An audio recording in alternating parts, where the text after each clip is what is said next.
Hello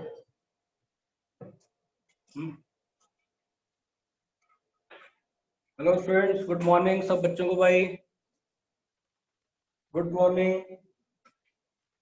कल हम लोगों ने कहाँ तक पढ़ लिया था? कल हम लोगों ने क्या पढ़ लिया था बेटा? कल हम लोगों ने कार्बोकेटायन सारा पढ़ लिया था, राइट? ओके। सो आज हम लोग पढ़ेंगे आगे, ठीक है? बस 1 मिनट वेट करो। तो रिंग कॉन्ट्रैक्शन, रिंग एक्सट्रैक्शन, ये सब आपको समझ में आ गया था, है ना?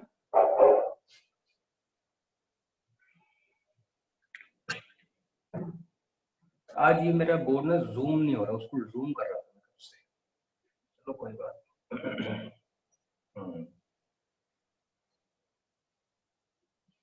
ठीक है, मैं स्टार्ट करता हूँ। गुड मॉर्निंग अगेन, ठीक है? तो हम लोगों ने कल उसके बारे में बहुत ज्यादा सीख लिया था। अब शांति से बैठे 10 मिनट पूरा लेक्चर आराम से देखेंगे, फिर आपको आगे समझ में आएगा, ठीक है? ओके, बस भाई गुड मॉर्निंग हो गया, गुड मॉर्निंग हो गया है क्या? बेसिकली मैं ये कहना चाह रहा हूँ, मैंने आपको बहुत स्टार्टिंग में भी बात सिखाई थी कि किसी भी रिएक्शन को कंप्लीट करने के लिए हमें एक सबस्ट्रेट और हमें एक रिएजेंट की रिक्वायरमेंट होती है, और सबस्ट्रेट और रिएजेंट को मिक्स करने के लिए हमें सॉल्वेंट की भी रिक्वायरमेंट होती है। और जब सबस्ट्रेट और रिएजेंट अटैक कर जाते हैं तो बीच में बनता है इंटरमीडिएट। इंटरमीडिएट जो अभी आप कार्बोकेटायन पढ़कर हटे हो ना, उसी को हम लोग इंटरमीडिएट कहते हैं बेसिकली। तो इस इंटरमीडिएट के बाद हम मानते हैं कि प्रोडक्ट हमारा बनकर आ चुका है, ठीक है? तो मैंने आपको बताया था कि सबस्ट्रेट किसी भी रिएक्शन का एक ऐसा हिस्सा होता है जिस पर रिएजेंट आता है अटैक करने के लिए, और रिएजेंट उस रिएक्शन का एक ऐसा हिस्सा होता है जो सबस्ट्रेट के ऊपर अटैक करता है, ठीक है? तो अब आखिरकार रिएजेंट क्या होता है? अब जो रिएजेंट है, रिएजेंट दो तरीके का होगा। एक होता है इलेक्ट्रोफाइल, इलेक्ट्रोफाइल, और एक होगा न्यूक्लियोफाइल। एक इलेक्ट्रोफाइल और एक न्यूक्लियोफाइल। इलेक्ट्रोफाइल हो गया E पॉजिटिव और न्यूक्लियोफाइल हो गया Nu नेगेटिव, ठीक है? इलेक्ट्रोफाइल का मतलब electro means electron, electron, and file means loving, electron loving, जिनको इलेक्ट्रॉनों की जरूरत हो, जिसको हम लोग इलेक्ट्रॉन सीकिंग भी बोल देते हैं, इलेक्ट्रॉन सीकिंग, या फिर इलेक्ट्रॉन डेफिशिएंट भी हम इसी को बोलते हैं, ठीक है? इलेक्ट्रॉन डेफिशिएंट भी हम लोग इसी को बोलते हैं। एक और बात, जो ये न्यूक्लियोफाइल है इसको बोलते हैं हम लोग न्यूक्लियस लविंग, ठीक है? Nucleus loving. और न्यूक्लियस में बेटा क्या पड़ा हुआ होता है? प्रोटॉन। इसीलिए हम इसको अपना प्रोटॉन स्पॉन्जीज भी बोल देते हैं, या फिर हम लोग इसको न्यूक्लियस लविंग, या फिर हम लोग इसको बोलेंगे कार्बोकेटायन, है ना? कार्बोकेटायन या फिर कार्बन पार्शियल पॉजिटिव हो गया, है ना? इसको स्टिकिंग करने वाला। न्यूक्लियस लविंग मतलब जो न्यूक्लियस को लव करे, राइट? तो हमारे ऑर्गेनिक केमिस्ट्री में कार्बन एक पॉजिटिव होता है, कार्बन पार्शियल पॉजिटिव, ठीक है? जहां जहां पे धीरे धीरे पॉजिटिव चार्ज आएगा वहां पर न्यूक्लियोफाइल अटैक करेगा, ओके? सो नेक्स्ट पॉइंट ये है कि ये हो गया हमारा इलेक्ट्रोफाइल। अब हम लोग बात, मतलब हम लोगों ने बात करी हुई रिएजेंट के बारे में। रिएजेंट के बारे में बहुत कुछ सीखना है अभी। अब मैं आपको सिखाता हूँ सॉल्वेंट के बारे में, जरा ध्यान से सुनना। जो सॉल्वेंट है ना, सॉल्वेंट सॉल्वेंट सॉल्वेंट दो तरीके का होता है। एक होता है अपना पोलर सॉल्वेंट, एक होता है अपना पोलर सॉल्वेंट, एक होता है non polar solvent, non polar solvent. तो नॉन पोलर सॉल्वेंट जैसे कि जिसमें पोलैरिटी वगैरह नहीं होती, जैसे मान लो ईथर हो गया, ROR हो गया, ईथर। जैसे बेंजीन हो गया, बेंजीन हो गया, या कार्बन की लगातार चेन हो गई, सिंगल बॉन्ड जो कार्बन होते हैं इसमें कोई इलेक्ट्रोनेगेटिविटी का डिफरेंस नहीं होता है, इसलिए इसको नॉन पोलर बोलते हैं। ठीक है, ये हम लोग सीखते हैं हाइड्रोकार्बन के अंदर। तो हम लोग प्लस वन वगैरह पढ़ते हैं, प्लस वन या प्लस टू का थोड़ा सा हिस्सा है जिसमें हम इनको यूज करेंगे। मेन जो भी हम लोग यूज करने वाले हैं वो इधर है। ठीक है, पोलर सॉल्वेंट। पोलर सॉल्वेंट जो है वो दो तरीके के होते हैं। एक होता है polar aprotic solvent, polar aprotic solvent. मैं एक बात कहना चाह रहा हूँ, आप लोगों से पूछना भी चाह रहा हूँ कि आप लोग को मेरी बात समझ में आ रही है? जो जल्दी कर रहा हूँ बस आपको दिखाई दे रहा है क्या? दिखाई दे रहा है आप सभी को? आवाज भी क्लियर है? Please tell me. ओके, ठीक है, बस सब ठीक है। ओके, देखो इधर देखो, तो हमारा जो सॉल्वेंट है वो दो नेचर का होता है। एक होता है पोलर एप्रोटिक सॉल्वेंट, ठीक है, बस रुक जाओ, पोलर एप्रोटिक सॉल्वेंट, और एक होता है पोलर प्रोटिक सॉल्वेंट। मैं पहले प्रोटिक पढ़ाता हूँ, polar protic solvent and polar aprotic solvent. मैं इसको रब करता हूँ, ठीक है, इससे हमारा लेना देना है ही नहीं अभी। तो आपको ये बात समझ में आएगी, दो टाइप के होते हैं, बट अभी जो हम पढ़ने जा रहे हैं ना उसमें ये वाले होंगे, पोलर प्रोटिक सॉल्वेंट, और एक होगा अपना पोलर पोलर मतलब इसको मैं ए दे दूं, इसको मैं अगर ए दे दूं तो इसको मैं बी दे देता हूं ना, आप कंफ्यूज नहीं होंगे। पोलर ए प्रोटिक, पोलर ए प्रोटिक सॉल्वेंट। अब आगे देखें, पोलर प्रोटिक का मतलब आपको समझ में आ रहा होगा। प्रोटिक मींस प्रोटॉन, प्रोटॉन का मतलब H पॉजिटिव, जो H पॉजिटिव फर्निश कर सके। Those compounds या those kind of solvents furnishes H positive is known as polar protic solvent, proton, है ना। तो अब हमें ये सीखना है कि आखिर H positive कहां कहां से मिलता है। H positive जो है, अगर आपको याद हो, अगर ग्रुप नंबर आप 14 की बात करें, ग्रुप नंबर 14 में जैसे कि होता है कार्बन, अगर कार्बन ट्रिपल बॉन्डेड हो, जैसे कि ये वाला कार्बन ट्रिपल बॉन्डेड है, इसके साथ लगा हुआ जो हाइड्रोजन होता है ना, इसी को हम लोग बोलते हैं एसिडिक हाइड्रोजन। इसी को हम लोग क्या बोलते हैं? Acidic hydrogen. तो जहां से भी हाइड्रोजन बड़ी आसानी से निकल जाए वो हमारे पोलर प्रोटिक सॉल्वेंट होंगे। तो हमें तो ये बात पता है, एसिडिक हाइड्रोजन का मतलब ये होता है जो हाइड्रोजन बहुत आसानी से निकल जाए। उसके बाद अगर हम बात करें ग्रुप नंबर 15 की, मैं सिर्फ यही एग्जांपल नहीं करना चाहूंगा, मैं साइनाइड वाला भी कर दूंगा। जैसे मान लीजिए ये होता है HCl हो जाता है ना, HCl, तो ये वाला भी हाइड्रोजन जो है क्या हो जाएगा? Acidic hydrogen. Are getting a point? कि कार्बन कभी भी ट्रिपल बॉन्डेड लगा हुआ होगा तो उसके साथ लगा हुआ हाइड्रोजन हमेशा एसिडिक हाइड्रोजन होगा। ओके, मैं सारे एग्जांपल नहीं लिख रहा हूं, बस मुझे इतना पता है कि कार्बन ट्रिपल बॉन्डेड के साथ लगा हुआ hydrogen. Okay, next group number 15 में हमारे पास नाइट्रोजन। तो हमें ये भी पता है नाइट्रोजन के साथ लगा हुआ हाइड्रोजन भी जो है क्या होता है? Acidic hydrogen. अब आप कुछ भी ले लो, आप ये ले लो RNH2 ले लो, RNH2 ले लो, या RNHR ले लो, तो इसके साथ लगे हुए जितने भी हाइड्रोजन होते हैं वो बड़ी आसानी से निकल जाते हैं। ग्रुप नंबर 16, मतलब आप ये देख लो, जहां पर भी नाइट्रोजन हाइड्रोजन का बॉन्ड होता है उसको हम लोग एसिडिक हाइड्रोजन बॉन्ड बोलेंगे। ग्रुप नंबर 16 में हमारे पास ऑक्सीजन के साथ लगा हुआ हाइड्रोजन, जैसे कि आपने देखा होगा HOH, वाटर हो गया, है ना, अल्कोहल हो गया ROH, ये वाला H, are getting point? RCOOH, वो वाला OH भी। ग्रुप नंबर 17 को अगर आप ध्यान से देखें, ग्रुप नंबर 17 को, तो आप तो जानते ही हो कि साहब HCl हो गया, है ना, HBr हो गया और HI हो गया। इनमें से भी HI वाला ज्यादा अच्छे से H दे पाता है, क्यों? और ये सारे के सारे जो H है वो क्या होते हैं? अपने एसिडिक हाइड्रोजन, राइट। तो हमें पोलर प्रोटिक सॉल्वेंट की बात समझ में आ जाएगी, जहां से भी हाइड्रोजन बड़ी आसानी से निकलेगा वो सारे के सारे पोलर प्रोटिक सॉल्वेंट। अब मेन कहानी हम लोग पढ़ते हैं पोलर एप्रोटिक के बारे में, ठीक। Yes, polar aprotic means those who can not, है ना, मतलब can not furnish, can not furnish H positive very easily. आप यहाँ पे वर्ड लिख सकते हो, H positive furnishes, furnishes easily, है ना, तो आपको समझ में आ जाएगा मेरे ख्याल से। और यहाँ पे लिखा जो आसानी से H पॉजिटिव फर्निश ना कर पाए। ओके, जैसे कि मैं एग्जांपल लेके चलता हूँ, एसीटोन। एसीटोन ध्यान से देखना, एसीटोन का फॉर्मूला क्या होता है?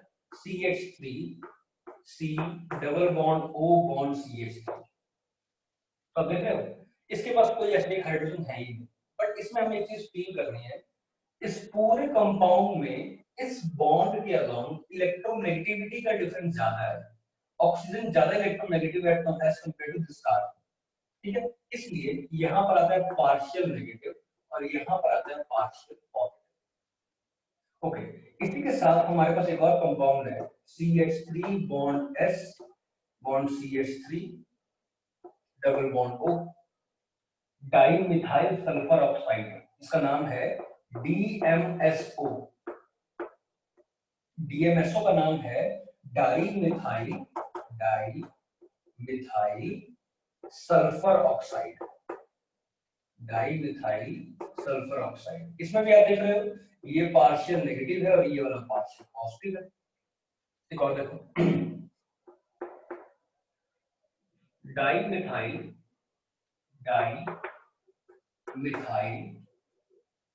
फॉर्ममाइड, डाइमिथाइल फॉर्ममाइड। ठीक है, डाइमिथाइल फॉर्ममाइड का मतलब क्या हो गया? ये अपना हो जाएगा CH3 bond N bond CH3 bond C double bond O, dimethyl formamide. ये रहा डाइमिथाइल फॉर्ममाइड। ओके, यहां पर भी एक बात मैं आपको बता दूं, जो इलेक्ट्रोनेगेटिविटी का डिफरेंस है वो यहीं पर जाता है। क्यों? आपको तो पता है ये डबल बॉन्डेड O है, वो सेकंड मोस्ट इलेक्ट्रोनेगेटिव एलिमेंट होता है और नाइट्रोजन उसके बाद, तो नाइट्रोजन भी यहां से इलेक्ट्रॉन खींच रहा है, ऑक्सीजन भी इलेक्ट्रॉन खींच रहा है, मतलब इन दोनों में से ज्यादा किसी को कौन खींचेगा? ये वाला खींचेगा, पार्शियल नेगेटिव और पार्शियल पॉजिटिव इसी पर आएगा। Are getting your point? Okay, इसका इसका शॉर्ट में नाम लोग बोलते हैं DMF, ये शॉर्ट में याद रखना है आपको, DMF। ओके, नेक्स्ट जैसे अपना dimethyl acid amide, dimethyl acid amide, इसका नाम है DMA। ठीक है,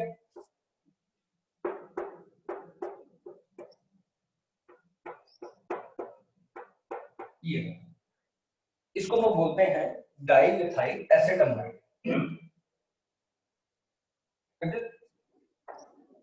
H पॉजिटिव ज्यादा हो कम हो उससे मतलब नहीं, H पॉजिटिव बस मिलना चाहिए। आखिर H पॉजिटिव मिलकर क्या होगा ये बात अभी मैं आपको सिखाऊंगा। H पॉजिटिव कभी टूटता नहीं है इस तरीके से, अभी समझाता हूँ, रुके रहो। तो डाइमिथाइल एसिड अमाइड, ठीक है, ये ओके। यहाँ पर भी अगर आप देखो तो ये वाला पार्शियल नेगेटिव है और ये वाला पार्शियल पॉजिटिव। बेसिकली इस पूरी पिक्चर के अंदर आपको क्या बात सीखनी है कि सर हमें H पॉजिटिव बिल्कुल अलग और OH नेगेटिव बिल्कुल अलग, ये वाला बिल्कुल पॉजिटिव वाला अलग, ये वाला नेगेटिव बिल्कुल अलग, ये वाला पॉजिटिव बिल्कुल अलग और ये वाला नेगेटिव बिल्कुल अलग अलग दिखाई दे रहा है। ठीक है, ये पॉजिटिव ये वाला नेगेटिव। अगर हम इनमें बात करें ना, इनमें एक तो पार्शियल डिफरेंस है, partial negative partial positive. Okay, तो अगर आप एक और चीज देखें कि इसमें बनने वाला, मैं एक एग्जांपल लेकर चलता हूं, जैसे कि यहाँ पे मैं आप लिखता हूं, ठीक है, आपका नेट स्लो होगा बेटा।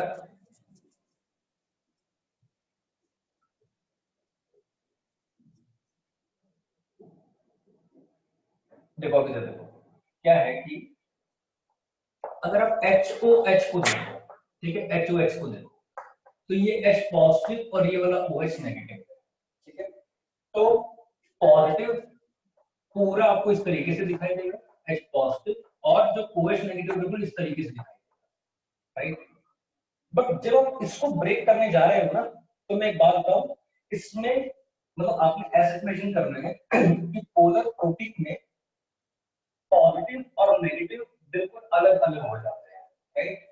इसके अंदर क्या होता है, नेगेटिव और पॉजिटिव अलग तो नहीं होते, बिल्कुल ऐसे टूटते तो नहीं है, बट होता क्या है, इस पूरे मॉलिक्यूल में जो नेगेटिव वाला हिस्सा है ना, वो अपने पूरे मॉलिक्यूल से बाहर की तरफ, और जो पॉजिटिव वाला हिस्सा है वो कहीं क्राउडेड है, क्राउडेड। देखो नेगेटिव वाला हिस्सा बिल्कुल पूरे कंपाउंड से बाहर की तरफ और पॉजिटिव वाला हिस्सा क्राउडेड है।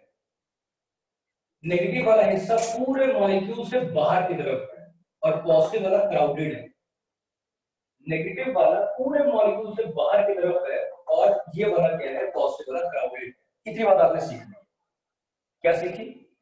पोलर प्रोटिक में लिख लो इस बात को, पोलर प्रोटिक में पॉजिटिव नेगेटिव दोनों अलग अलग, पोलर ए प्रोटिक में नेगेटिव वाला अलग और पॉजिटिव वाला क्राउडेड। ये लिख लो, ये लिख लो, फिर मैं आगे चलूं।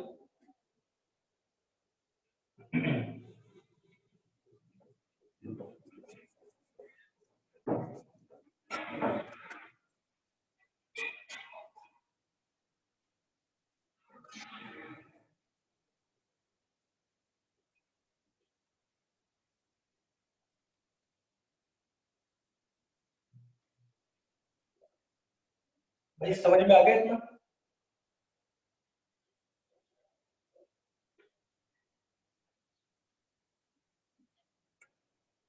पॉजिटिव वाला क्राउडेड है ना। अभी रिपीट करता हूँ, पोलर प्रोटीन में पॉजिटिव नेगेटिव दोनों अलग अलग होते हैं। नेगेटिव में पोलर के प्रोटीन में हमें इतना ध्यान रखना है कि पॉजिटिव वाला क्राउडेड होता है, दैट्स।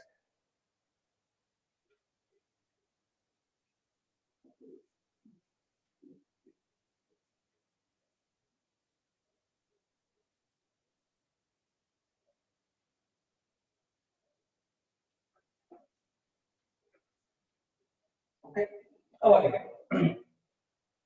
अगली कहानी क्या है। मान लो अगर आप NaF लेते हो, NaF लेते हो आप वाटर के अंदर, वाटर के अंदर, ठीक। और वाटर कैसा सॉल्वेंट है? Polar protic solvent, right. तो होता क्या बेसिकली, सोडियम आयन जो है वो टूट जाएगा और F नेगेटिव आयन भी जो है वो टूट जाएगा। F नेगेटिव आयन भी टूट जाएगा। होता क्या है, वाटर को अगर आप ध्यान से देखो तो इसका एक नेगेटिव पोल होता है, बाकी जो दोनों है वो पॉजिटिव पोल होते हैं, ठीक। तो इस पॉजिटिव वाले को ये जो नेगेटिव वाला पोल है ये सराउंड करता है। मतलब आप पानी के अंदर डाल रहे हो, हाइड्रेशन कर रहे हो, राइट। नेगेटिव वाला हिस्सा पॉजिटिव सराउंड कर रहा है। और यहाँ पर क्या होता है, यहाँ पर जो पॉजिटिव वाला है वो एंड इसको सराउंड कर रहा है। और आप एक बात तो जानते ही हो, अगर हमारा जो एनायन है बहुत छोटा हो तो इसको वाटर जो है काफी ज्यादा स्ट्रॉन्ग कर लेता है, हाइड्रेशन कर लेता है, तो आप जानते ही हो। ओके,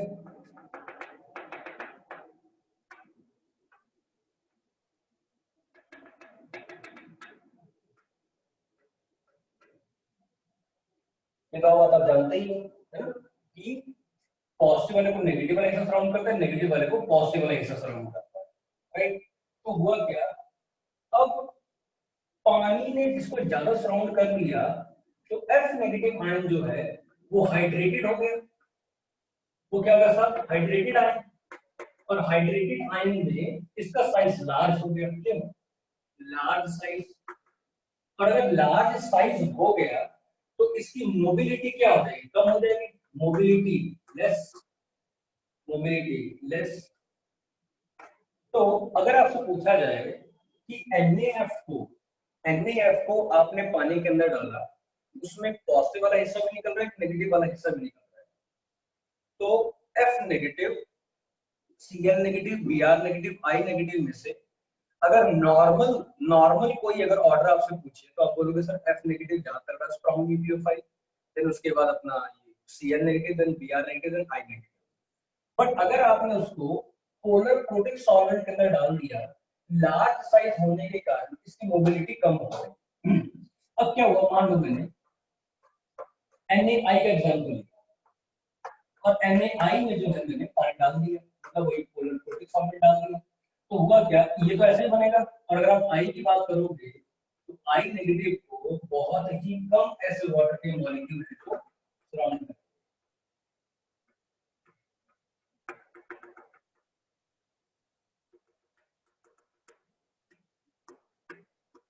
ऐसे बहुत कम वाटर कलर को सराउंड करेंगे। तो अब यहाँ पे इसका साइज जो है कम हो जाएगा, कम स्मॉलर साइज है ना, स्मॉलर साइज होगा तो इसकी मोबिलिटी क्या हो जाएगी, ज्यादा हो जाएगी। ये बात मैं आपको बता रहा हूँ, ये बात मैंने आपको एस ब्लॉक के अंदर सिखाया था, कंडक्टिविटी, मोबिलिटी, हाइड्रेशन, ये सब मैंने सिखाया था आपको। ओके, तो मोबिलिटी ज्यादा हो गई, मतलब इसकी अटैकिंग स्पीड ज्यादा हो गई। तो अगर मुझे कोई पूछे ऑर्डर ऑफ, ये क्वेश्चन कई बार आ चुके हैं, मैं आपको बताऊंगा, order of nucleophile in polar protic solvent, polar protic solvent, तो आप ऑर्डर बताओगे sir, F negative, Cl negative, Br negative and then I negative. I negative की मोबिलिटी ज्यादा होने के कारण इसकी न्यूक्लियोफिलिसिटी बढ़ जाती है, इसकी न्यूक्लियोफिलिसिटी क्या हो जाती है, बढ़ जाती है। इतने बात सबको क्लियर होगी तो फिर मैं आगे चलूं, कितनी बात क्लियर होगी गाइस, फिर मैं आगे चलूं, बताओ भाई, ये तो स्टॉप हो गया। समझ में आ रहा है ना, okay.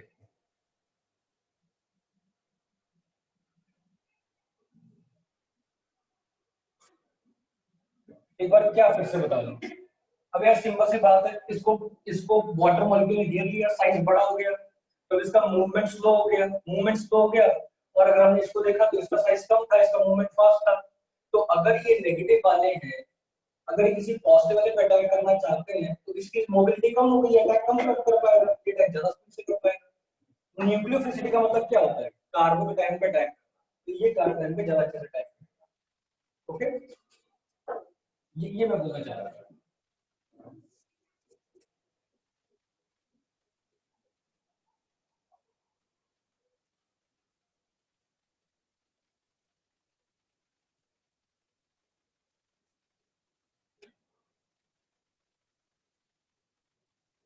Right, it is good.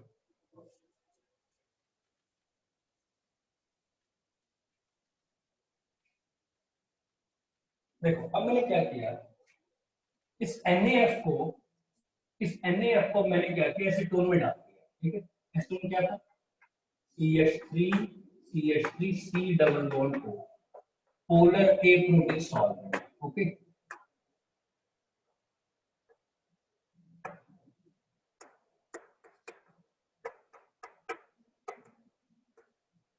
ये तो देखो Na पॉजिटिव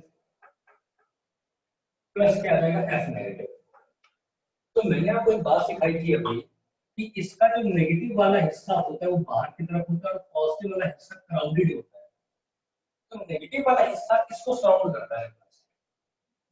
तो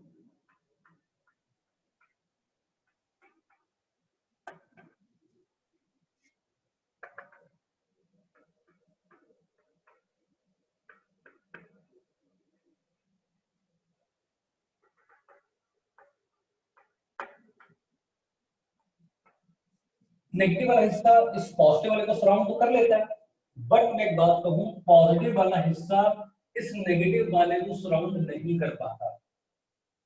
क्यों नहीं कर पाता, क्योंकि ये वाला जो पॉजिटिव है ये क्राउडेड है।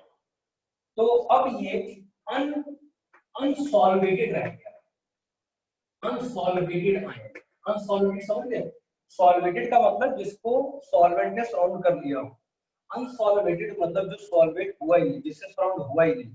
तो ऐसे कैसे रह गया, इसी केस में अगर आप उसको देखोगे तो Na पॉजिटिव ये वाला है कि ये उससे ऊपर जैसे कर जाएगा, है ना, यहाँ से सराउंड कर लेगा, और I नेगेटिव वैसे का वैसे ही, इसमें भी सेम बात होगी। अब बताओ, अब ये दोनों सराउंड हुए ही नहीं है तो अटैक कौन तेजी से करेगा, तो हम करेंगे सर F नेगेटिव, फिर Cl नेगेटिव, फिर Br negative and then I negative. और अब ये जो हमारा ऑर्डर आएगा किसमें आएगा, polar aprotic solvent. Last time फिर से रिपीट करता हूँ, F नेगेटिव छोटा है, I नेगेटिव बड़ा है। तो नॉर्मल ऐसा होता है, अगर आप उसको किसी सॉल्वेंट के अंदर नहीं डालते हो, F नेगेटिव का छोटा साइज होने के कारण बहुत तेजी से अटैक करता है। ये बात हो गई। दूसरी बात, अगर आपने उसको पोलर प्रोटिक सॉल्वेंट में डाला था तो इसका साइज बड़ा हो गया था, और इसका साइज कम था, तो इसलिए से पहले अटैक किया। अब क्या हुआ, अब इन दोनों के सराउंड कर ही नहीं है तो नॉर्मल ऑर्डर है F नेगेटिव वाला, है ना। बात क्लियर हो गई, तो फिर आगे चलो गाइस।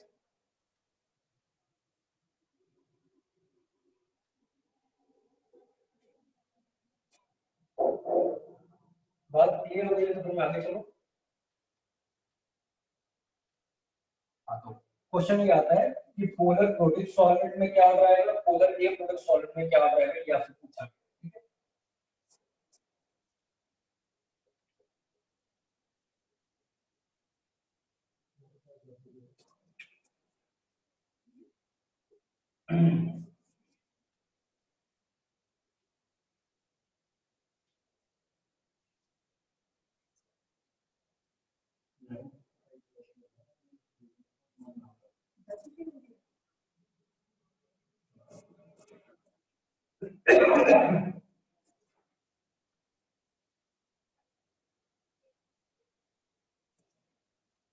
ओके गाइस, आगे बढ़ते हैं हम लोग। देखो, अब ऐसा है, अब कौन सा न्यूक्लियोफाइल, देखो हमारे लाइफ में बहुत सारे न्यूक्लियोफाइल आ सकते हैं, है ना। बहुत सारे न्यूक्लियोफाइल हो सकते हैं, सर हम कैसे डिसाइड करें कौन न्यूक्लियोफाइल ज्यादा स्ट्रांग है, कौन न्यूक्लियोफाइल कम स्ट्रांग है। ओके, तो मैंने आपके लिए एक टेक्निक बनाया है, वो ये है,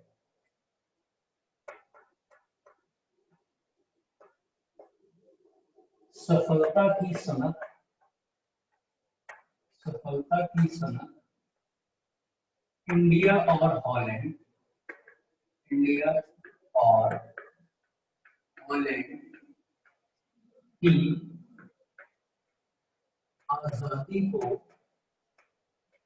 आजादी को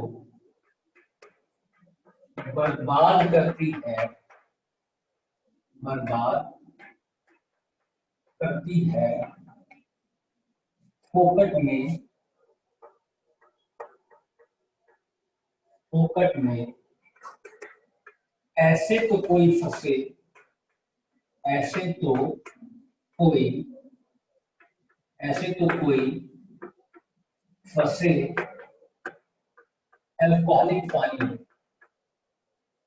अल्कोहलिक पानी।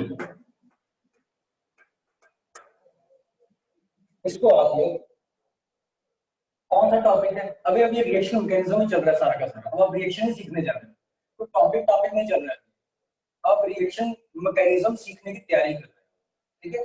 आपने सॉल्वेंट को देख लिया, रिएजेंट्स को देख लिया, आपने इलेक्ट्रोफाइल, न्यूक्लियोफाइल, अब कौन सा न्यूक्लियोफाइल कितना स्ट्रांग है, मतलब ये जो ऑर्डर लिखने जा रहा हूँ, strong nucleophile to weak nucleophile लिखने जा रहा हूँ, ठीक है।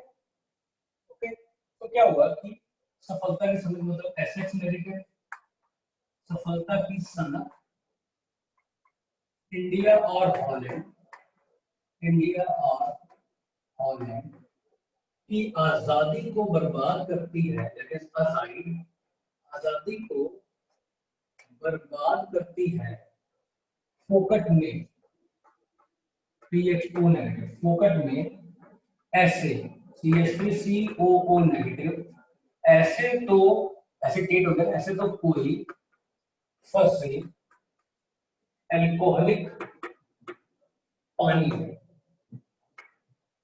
ठीक है। तो ये हमारे यहाँ पर जो है पूरा है स्ट्रॉन्ग न्यूक्लियोफाइल, और ये जो है हमारे क्या है, ये वीक न्यूक्लियोफाइल, स्ट्रॉन्ग न्यूक्लियोफाइल, और ये हमारा क्या, वीक न्यूक्लियोफाइल। इसको आप जल्दी से नोट करो, फिर मैं आगे चलूं। देखो, sulphide, cyanide, iodide, hydroxide, azide, bromide, phenoxide, acetate, chloride, fluoride, alcohol and water, ठीक है। मतलब ये हुआ कि जितने भी नेगेटिव चार्ज रखने वाले हैं वो सारे के सारे स्ट्रॉन्ग न्यूक्लियोफाइल होते हैं, और जो न्यूट्रल वाले होते हैं वो वीक न्यूक्लियोफाइल होते हैं, ये तो ऑब्वियस सी बात होगी। पर नेगेटिव वाले में से भी कौन सा नेगेटिव ज्यादा स्ट्रॉन्ग न्यूक्लियोफाइल है उसके बारे में मैंने आपको बताया, ठीक है। अब ठीक है, ब्लड तो नहीं आ रहा, देखो चेक करो, अब तो नहीं ब्लड आ रहा।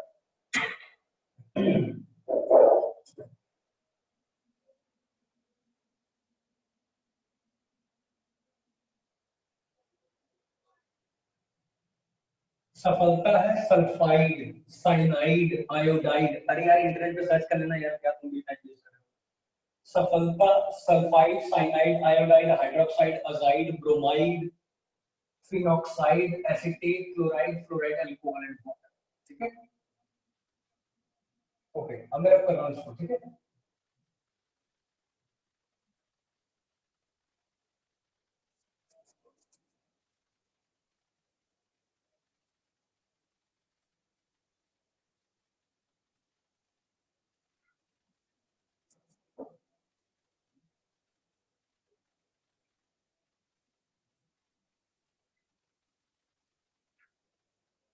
तो आगे सुनो। मान लो कि जो है ये अपना आखिरकार न्यूक्लियोफाइल स्टेबल कब रहेगा, आखिरकार न्यूक्लियोफाइल स्टेबल कब रहता है। देखो मान लो मैं अगर आपसे कहूं ये अल्कोहल है, ठीक है, अगर इसमें से एक एच निकाल दूं और अगर मैं आर ओ नेगेटिव की बात करूं तो इन दोनों में से स्ट्रॉन्ग न्यूक्लियोफाइल कौन होगा, हम बोलेंगे सर नेगेटिव चार्ज वाले को। अगर मैं आपसे कहूं आर एन एच टू है, जैसे मान लो आर एन एच टू, और अगर मैं इसको बना दूं आर एन एक्स नेगेटिव, तो स्ट्रॉन्ग न्यूक्लियोफाइल कौन है, यही होगा। ओके, अगर मैं आपसे कहूं आर सी ओ ओ एच, और अगर मैं कहूं आपसे आर सी ओ ओ नेगेटिव, स्ट्रॉन्ग न्यूक्लियोफाइल कौन होगा, यही वाला होगा। अगर मैं आपसे कहूं बेटा ये H2O, H2O है, H2O, H2O और OH नेगेटिव में से कौन स्ट्रॉन्ग न्यूक्लियोफाइल होगा, प्रोफेसर यही वाला होगा। H2S और SH नेगेटिव में से कौन स्ट्रॉन्ग न्यूक्लियोफाइल होगा, प्रोफेसर यही वाला होगा। ठीक है, तो कोई भी एनायन वाला अपने न्यूट्रल वाले से ज्यादा स्ट्रॉन्ग होगा न्यूक्लियोफाइल। ओके,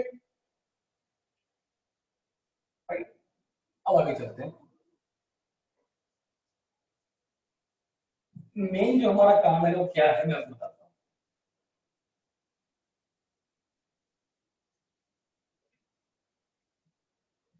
मेन जो हम सीखने जा रहे हैं वो है SN1 reaction. SN1 reaction, SN2 reaction, E1 E2, ये चारों के चारों रिएक्शन एक जैसी ही होती है। टाइम अब बहुत ध्यान सुनना, हमारे सिलेबस के अंदर SN1, SN2, E1, E2 चार ऐसी रिएक्शन है जो एक साथ चलती है, मतलब जिनका रिएक्टेंट भी एक ही होता है, रिएजेंट भी दिखने में एक जैसा ही होता है, सॉल्वेंट थोड़ा ऊपर नीचे होता है, मतलब आपके पास हर रिएक्शन के अंदर रिएक्टेंट एक जैसा है, और सामने वाली चीज अगर चेंज होती जाए तो रिएक्शन का मैकेनिज्म चेंज हो जाता है।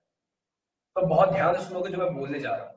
चारों का मैं आपको एक चार्ट बनाकर दे रहा हूँ जिससे आपको रिवाइज हो जाएगा कि SN1 में क्या होगा, SN2 में क्या होगा, E1 में क्या होगा, E2 में क्या होगा।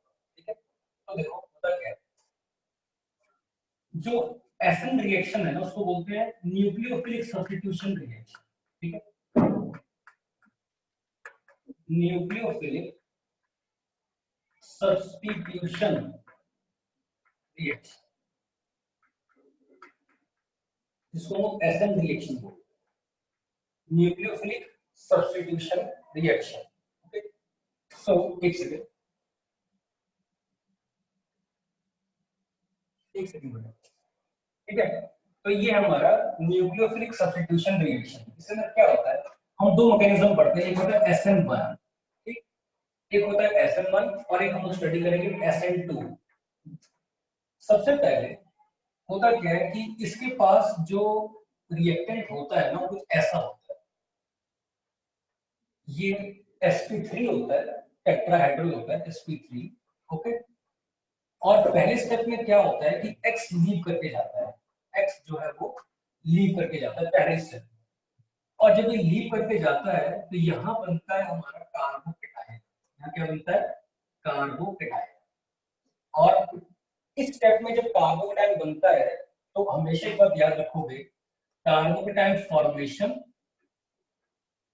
उसके साथ एक वर्ड आपने जरूर ध्यान रखना है, carbocation formation and it may rearrange, it may rearrange,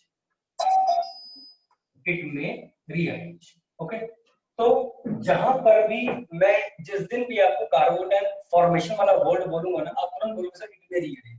अब ये रीअरेंज क्या होगा, ring expansion, ring contraction, hydride shift, phenyl shift, ये सारी चीजें होती हैं।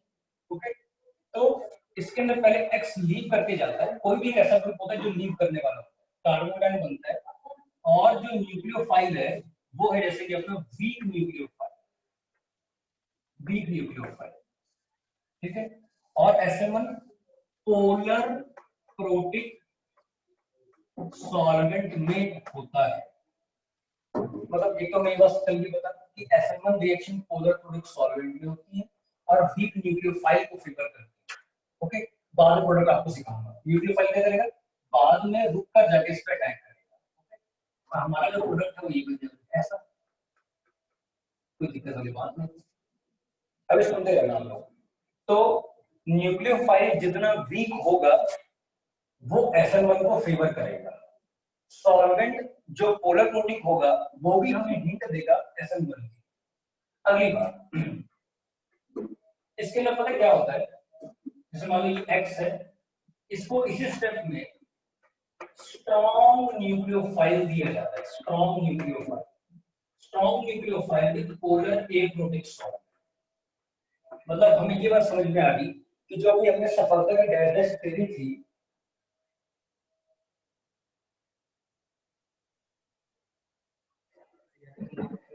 चलो कोई बात नहीं।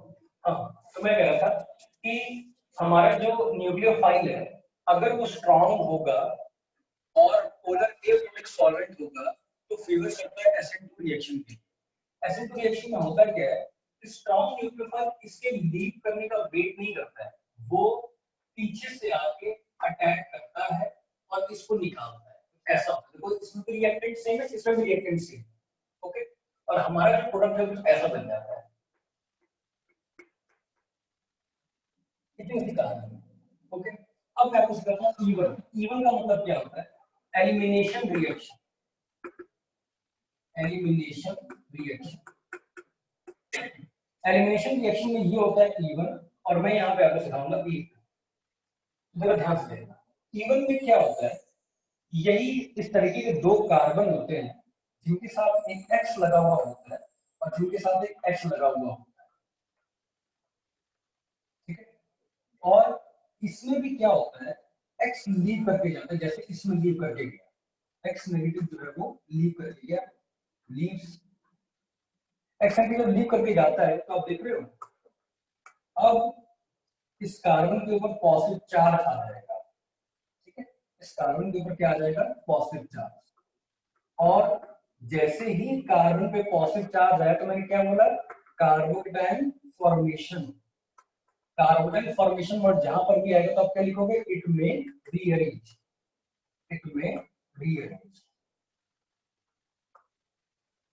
अच्छा, रीअरेंजमेंट वगैरह हो जाएगी, फिर पड़ोसी कार्बन के पास जो हाइड्रोजन होता है ना वो अपना बॉन्ड देके निकल जाता है।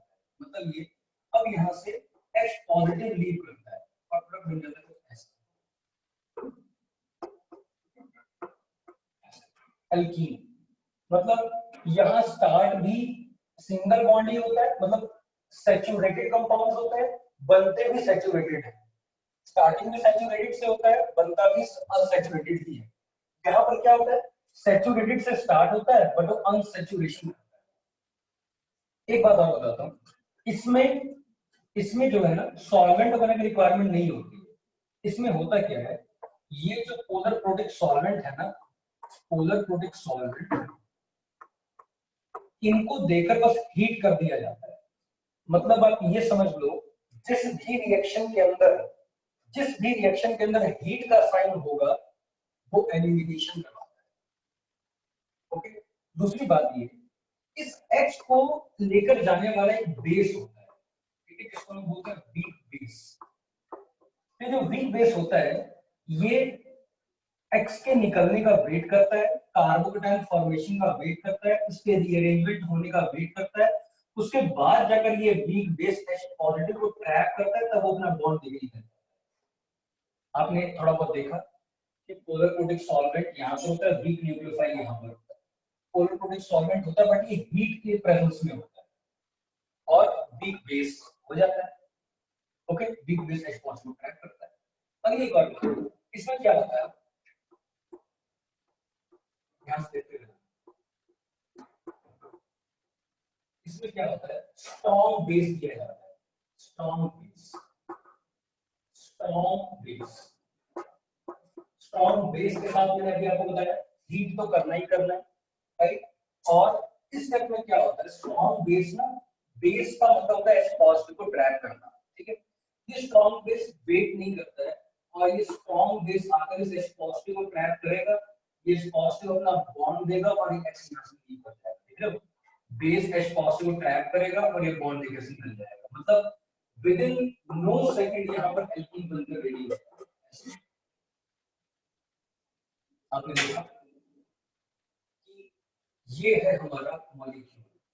हमने अभी तक क्या देखा, मैं एप्लीकेशन कंक्लूजन में आपको बताता हूँ कि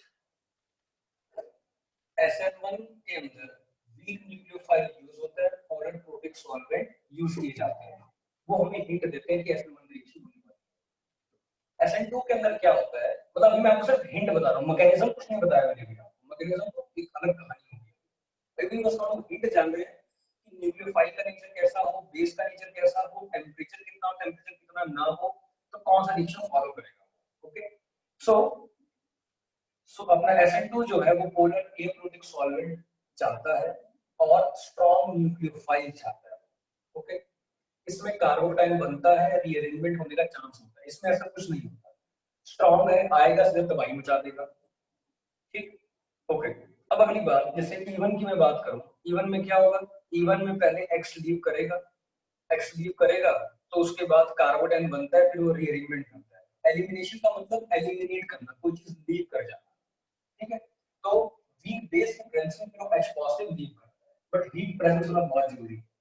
इसमें क्या होता है, ये X वगैरह लीव करने की वेट नहीं करता है, ये सीधा आएगा अटैक करेगा, निकल जाएगा।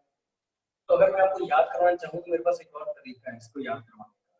क्या तरीका है, देखो थोड़ा फनी जरूर रहेगा, थोड़ा फनी जरूर रहेगा, ये है कि आप देख रहे हो X, समझ गए होगे आप, X लीव करके जा रहा है, तो SN1 में एक ऐसा इंसान है जो कि एक्स के निकलने का वेट करता है। वीक वीक न्यूक्लियोफाइल है इंसान, एक लड़का डरा हुआ है, तो एक्स के निकलने का वेट कर रहा है। जैसे ही एक्स गया, उसने थोड़ी अपनी जिंदगी वगैरह बिताई, स्टेबल होने में टाइम लगाया, उसके बाद जाकर वो गया अटैक करने, ठीक है, समझ गए ना आप लोग। ओके, अब इसमें इसमें क्या होगा, इसमें भाषण स्ट्रांग होता है, एक बंदा है गाड़ी गुड़ी लेकर मस्त एकदम मर्सिडीज लेकर आएगा, ये थोड़ी एक्स वगैरह की परवाह करेगा, ये आएगा और लेकर गया, काम खत्म, राइट। अब उसका तीसरा नेचर, तीसरा नेचर तीसरा नेचर कैसा होगा, इसके अंदर अब इसको अप्रोच करने के लिए इसको इसके फ्रेंड की रिक्वायरमेंट पड़ी, डायरेक्ट ना अप्रोच करके वो फ्रेंड के थ्रू उसके पास जाना चाह रहा है, तो क्या होगा, एक्स लीव करेगा, जैसे उसका एक्स छोड़ेगा उसके बाद कार्बन बनेगा, रीअरेंजमेंट वगैरह होगी, तो बेस जो है अब उसके फ्रेंड के थ्रू, मतलब वेट करेगा उसके फ्रेंड के थ्रू, उसके एलिमिनेशन करवाएगा। यहाँ पे क्या होगा, ये फिर आया अपनी गाड़ी उड़ी लेकर, इसको पता मैं डायरेक्ट अप्रोच तो कर नहीं सकता, बट फ्रेंड इतना क्लोज है उससे कि मैं जाऊंगा और तुरंत एंजॉय करूंगा। समझ में आ गया आपको, अभी कोई डाउट है तो पूछो, ठीक है। Strong base, strong base, I think सब लोगों को बात क्लियर हो गई होगी, फिर मैं आगे चलता हूँ, समझ आ गई बात, तो आगे चलो भाई।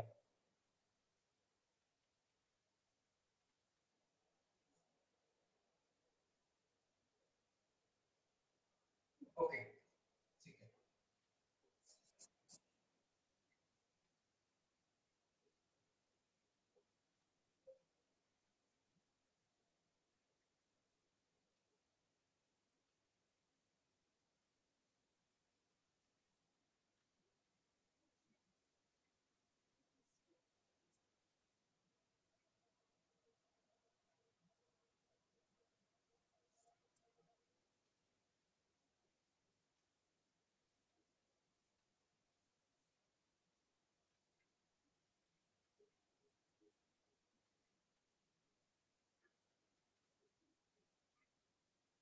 देखो आगे देखो क्या हुआ, मैं आपको सिखाता हूँ एसेंबल मैकेनिज्म, ठीक है, एसेंबल मैकेनिज्म। आपका अगर बेटा कोई भी क्वेश्चन होगा ना, वो इस मैकेनिज्म के अंदर ही फंसा हुआ होगा, कहीं मैकेनिज्म से कहीं बाहर कुछ होगा ही नहीं। आप मैकेनिज्म को 2-3 बार रिवाइज करना, सारे क्वेश्चन आपको क्लियर हो जाएंगे। एसेंबल मैकेनिज्म है क्या? बेसिकली एक कार्बन है,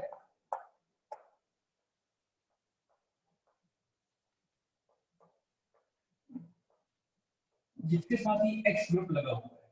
ये कार्बन जो है ये sp3 है, इसका sp3 होना बहुत जरूरी है, और sp3 का मतलब ये टेट्राहेड्रल है। इसमें से क्या होता है, इसमें से X लीव करके जाता है, X नेगेटिव लीव्स, और जब X नेगेटिव लीव करके जाता है तो यहाँ पर बनता है कार्बोकेटाइन।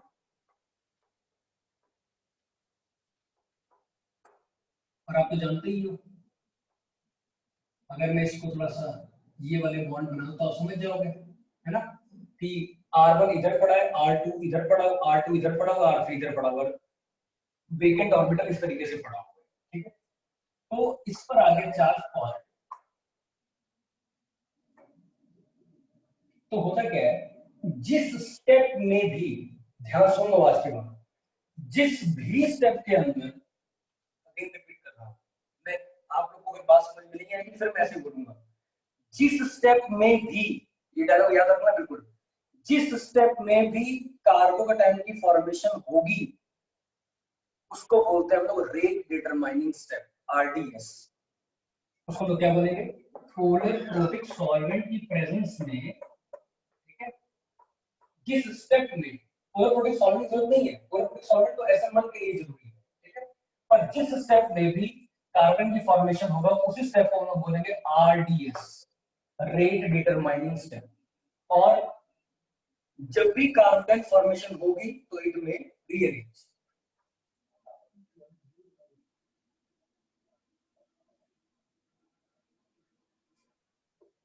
कार्बन फॉर्मेशन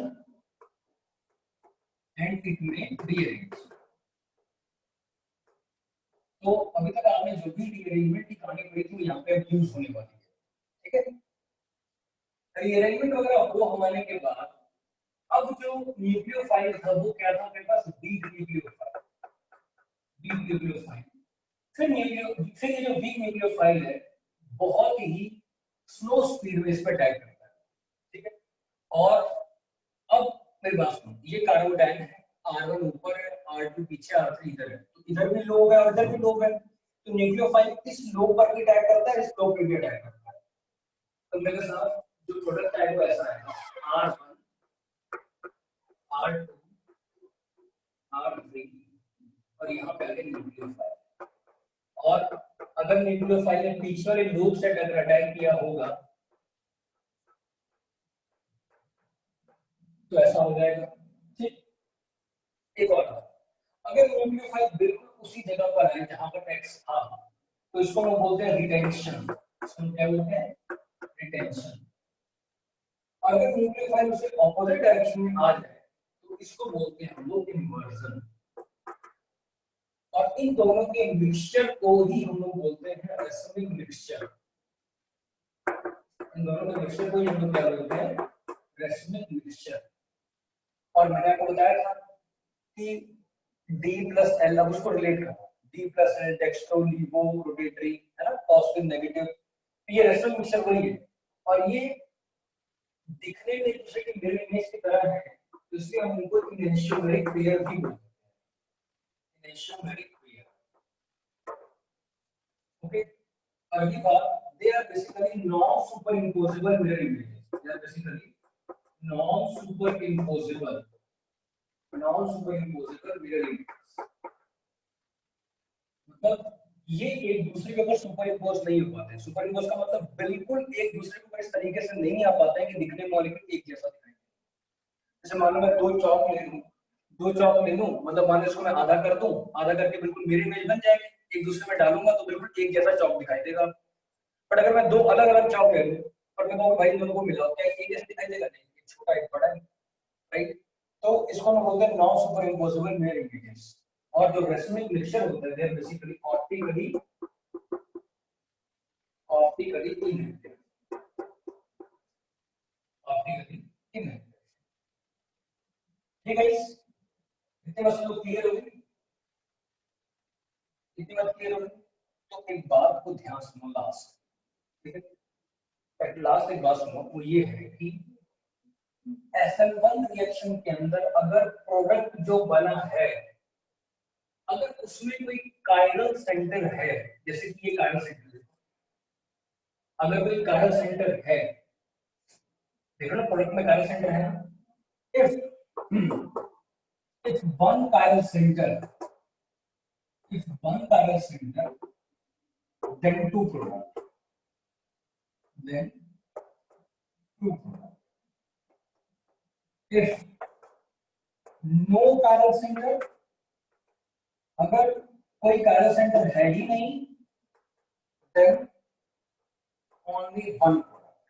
भाई एक प्रोडक्ट तो आएगा ही आएगा ना। तो SN1 के अंदर हमें तीन चार बातें समझने को मिली। क्या?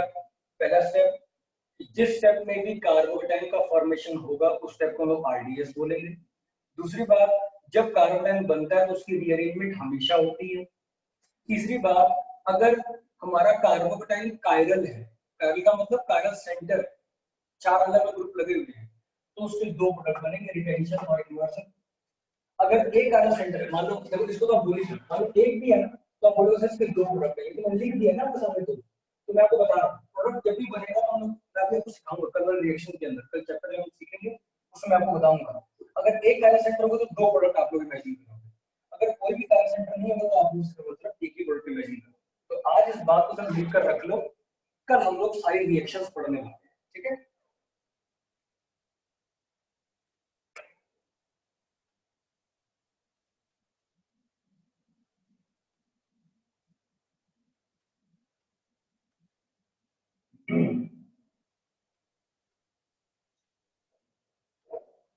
क्या कंफ्यूजन है? मेरे पास 3 मिनट है।